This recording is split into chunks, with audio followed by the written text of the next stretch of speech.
장관님, 이따 추가 보충 질의 또 하겠지만 예산안 관련해서 이게 승인된 금액 이상을 국회 승인된 이상 금액을 정부가 집행할 수 있습니까? 어떤 항목에 대해서? 아닙니다.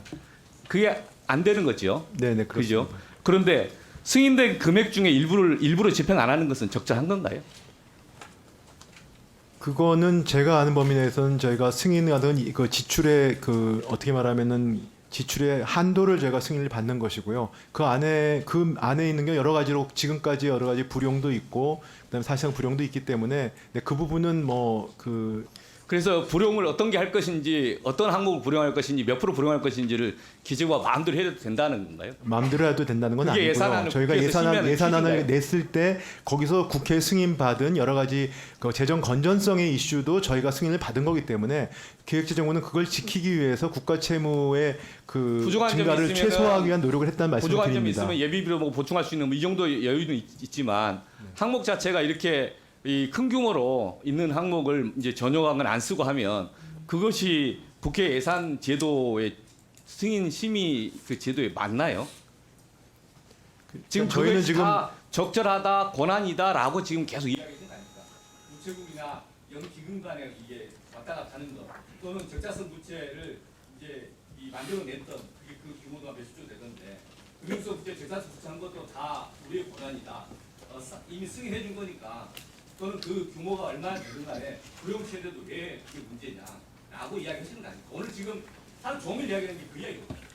저희의 권한이라고 말씀드린 것이 아니고요. 그렇게 할 경우에 56.4조의 경우에 그 부분의 국가 채무를 증가시켰을 경우에 국민 경제에 대한 부담을 최소화하기 위해서 나름 노력을 했다. 근데 그런 과정 속에서 좀 절차들을 지적하시는 부분에 대해서는 저희가 보완 방안을 찾아보겠다 이런 말씀을 드리고 있는 겁니다. 추가 질의하겠습니다. 오기영 의원님 질의해 주십시오. 장관님, 세 가지 그냥 뚝뚝 질문을 좀 드리겠습니다. 한꺼번에 답변해 주십시오. 네.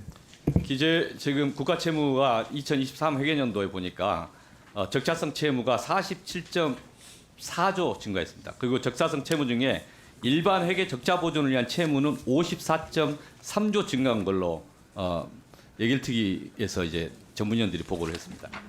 이렇게 적자성 채무를 증가하는 것에 대해서 이게 기재부 권한입니까? 어떻게 무슨 근거로 이렇게 할 수 있는 겁니까? 한번 설명 좀 해주십시오. 두 번째, 예비비가 있습니다. 예비비에 대해서는 여러 가지 형태로서 권한이 있고 그에 따라 할 수 있는 거죠. 근데 그 중에서 뭐 특활비나 몇 가지 보니까 좀 이해가 안 되는 게 있습니다. 저희가 예비비를 국회에서 승인을 그 부분에서 거부를 할 경우에 그 다음에 정부가 해야 될 조치는 뭡니까? 설명을 해주십시오. 그 다음 저희가 세수 추계에 대해서 오늘 두 번 질의하면서 계속 추계의 문제점 이야기했습니다. 세수 추계는 엄밀히 말하면 이게 어떤 결정이 아니라 추계라고 계속 이야기했고 그 추계의 잘못에 대해 별 책임지겠다라는 답변이 한 번도 없었습니다.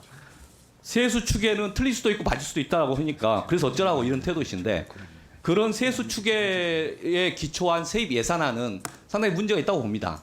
그런데 세입 예산안을 만드는데 관련돼 있다고 하는 세법 예산 부수 법안 이거 지금 제도가 지금 있는데 예산 부수 법안으로서 세법 이거 계속 지정하는 게 맞냐?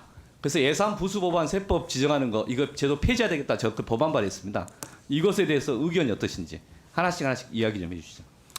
첫 번째 부분은 제가 그 숫자는 파악을 해봐야 되겠지만 올해 저희가 그 적자성 채무나 그중에 일반 회계 증가한 거는 뭐 기획재정부가 자의적으로 한 것이 아니고 예산 편성 결과 예산을 편성해가지고 집행한 결과 이제 우리가 지금 재정 적자 보고 있지 않습니까? 거기에 따라서 나온 걸로 저는 이해를 하고 있습니다. 각 항목별로 그래서 지금 오늘 진짜 안 되면은 이후에 추가 설명이라도 네, 구체적으로 근거를 좀 주십시오. 그렇게 어떤 하겠습니다. 근거, 법적 근거, 헌법적 근거나 법적 네. 근거 있는 거지. 그렇지 않고 이게 지금도 그게 권한이냐고 물어보는 게 오늘 논쟁을 하면서 저는 의문이 있기 때문에 네, 물어보는 겁니다. 그러니까 똑같이 기획재정부가 권한이라는 이야기를 반복하시는 설명을 거죠, 제가 때문에. 보고를 드리겠습니다. 그렇지만 제가 아는 범위 내에서는 예. 기획재정부가 무슨 권한을 행사해서 국가 채무나 이런 것들이 는 것이 아니고요.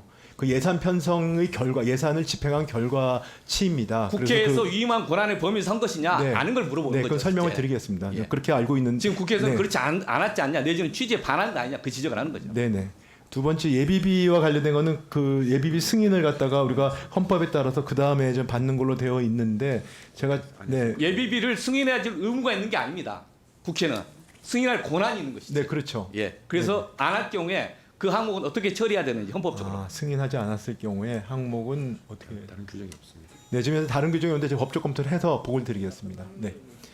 그다음에 세 번째는 세수 추계가 정확해야 된다는 그 지적은 저희도 그렇게 생각하고 있습니다. 그렇지만 하나 부가 좀 이것도 핑계라고 말씀드릴지 모르겠지만 모든 나라들이 코로나 그 팬데믹 이후에 특히 기업의 법인세와 그다음 자산 시장에 대한 어떤 세수 추계는 상당히 편차가 큽니다. 그래서 저희도 그 부분에 대해서 문제의식을 갖고 그 정확성을 높이기 위해서 굉장히 노력을 하고 있다는 말씀을 드리고요. 그다음에 예산부수 법안에 대한 거는 저희도 검토를 하겠습니다만 이 부분은 뭐 그 예산과 예산 세입 세출 예산 편성 절차의 어떤 효율성 내지는 그 정합성을 하기 위한 제도로 알고 있는데요. 그 부분에 대한 법안을 내시면 저희도 검토를 해보겠습니다. 네.